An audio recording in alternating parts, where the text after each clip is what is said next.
بسم اللہ الرحمن الرحیم الحمدللہ رب العالمین والصلاة والسلام علی سید الانبیاء والمرسلین۔ السلام علیکم ورحمۃ اللہ وبرکاتہ۔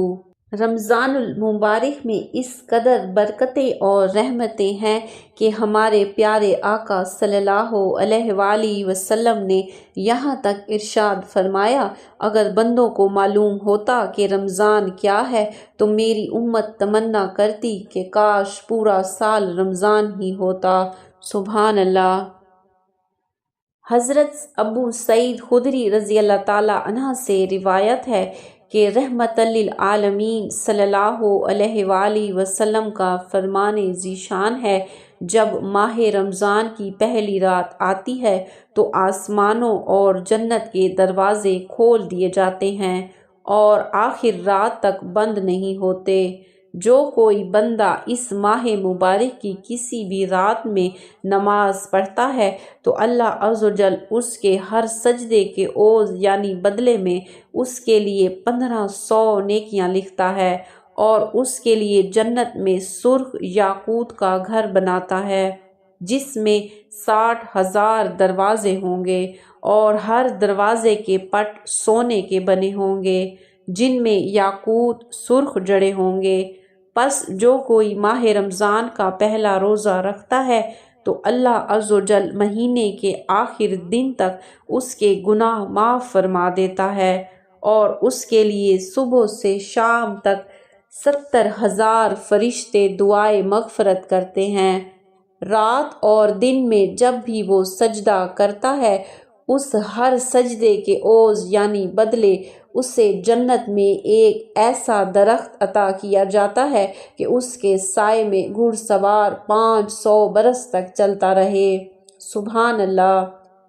اللہ تعالیٰ نے کس قدر عظیم احسان کیا ہے کہ اس نے ہمیں اپنے حبیب حضرت محمد صلی اللہ علیہ وآلہ وسلم کے طفیل ایسا ماہ رمضان عطا فرمایا کہ اس ماہ مکرم میں جنت کے تمام دروازے کھل جاتے ہیں اور نیکیوں کا اجر اس قدر بڑھ جاتا ہے کہ بیان کردہ حدیث کے مطابق رمضان المبارک کی راتوں میں نماز ادا کرنے والے کو ہر ایک سجدے کے بدلے میں 1500 نیکیاں عطا کی جاتی ہیں۔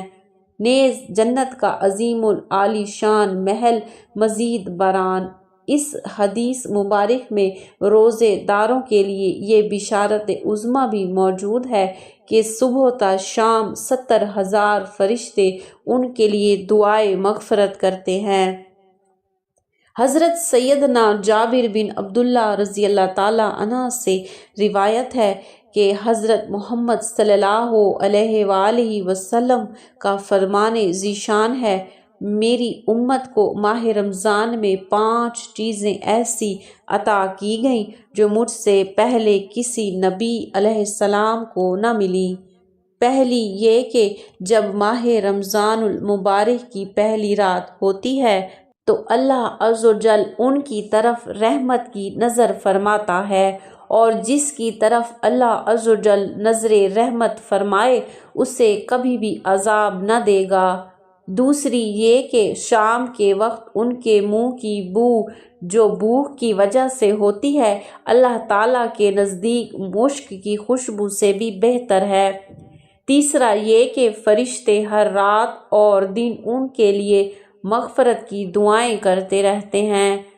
چوتھا یہ کہ اللہ تعالیٰ جنت کو حکم دیتے ہوئے ارشاد فرماتا ہے، میرے نیک بندوں کے لیے مزین یعنی آراستہ ہو جاؤ، ان قریب وہ دنیا کی مشقت سے میرے گھر اور کرم میں راحت پائیں گے۔ پانچواں یہ کہ جب ماہ رمضان کی آخری رات آتی ہے تو اللہ عز و جل سب کی مغفرت فرما دیتا ہے۔ قوم میں سے ایک شخص کھڑا ہوا اور عرض کی، یا رسول اللہ صلی اللہ علیہ وآلہ وسلم، کیا یہ لیلۃ القدر ہے؟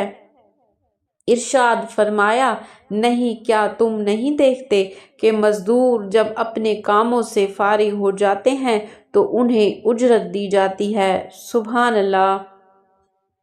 حضرت سیدنا ابو ہریرہ رضی اللہ تعالیٰ عنہ سے مروی ہے کہ حضور سرکار دو عالم صلی اللہ علیہ وآلہ وسلم نے ارشاد فرمایا، پانچوں نمازیں اور جمعہ اگلے جمعے تک اور ماہ رمضان اگلے ماہ رمضان تک گناہوں کا کفارہ ہیں جب تک کہ کبیرہ گناہوں سے بچا جائے۔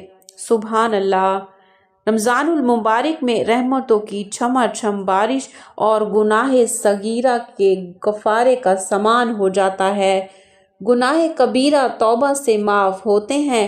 توبہ کرنے کا طریقہ یہ ہے کہ جو گناہ ہوا خاص اس گناہ کا ذکر کر کے دل کی بیزاری اور آئندہ اس سے بچنے کا عہد کر کے توبہ کرنی ہوگی۔ مثلاً جھوٹ بولا یہ کبیرہ گناہ ہے۔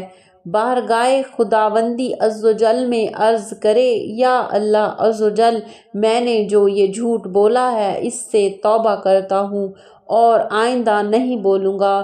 توبہ کے دوران دل میں جھوٹ سے نفرت اور آئندہ نہیں بولوں گا یہ کہتے وقت دل میں یہ ارادہ بھی ہو کہ جو کچھ کہہ رہا ہوں ایسا ہی کروں گا، جب ہی توبہ ہے۔ اگر بندے کے حق تلفی کی ہے تو توبہ کے ساتھ ساتھ اس بندے سے معاف کروانا بھی ضروری ہے۔ رمضان المبارک میں اس قدر برکتیں اور رحمتیں اللہ تعالیٰ نے ہم پر نازل فرمائی ہیں، ہمیں چاہیے کہ ہم صدق کے دل سے اپنی تمام گناہوں کی توبہ کریں، اس کی بارگاہ میں گڑ گڑا کر آنسوؤں سے التجا کریں کہ اللہ تعالیٰ ہمیں آئندہ تمام صغیرہ اور کبیرہ گناہ سے بچائے اور ہمیں اپنی بارگاہ میں نیک بندوں میں شامل فرما دے۔ آمین یا رب العالمین۔